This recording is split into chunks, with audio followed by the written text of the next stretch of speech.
করছেন। এ পর্যায়ে পাগড়ি নিচ্ছেন হাফেজ মোহাম্মদ আসিফ মাহমুদ, পিতা হুসেন আলী, গ্রাম সবারচর।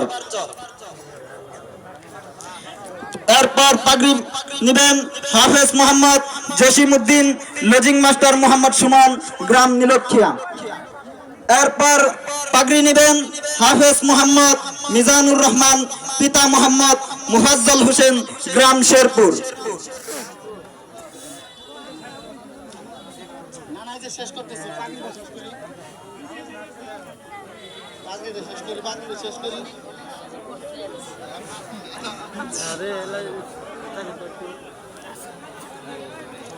আমরা সকলে খামোশ হয়ে যাই,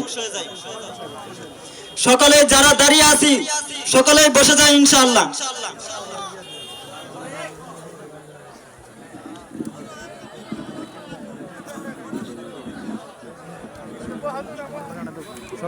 আমার জায়গায়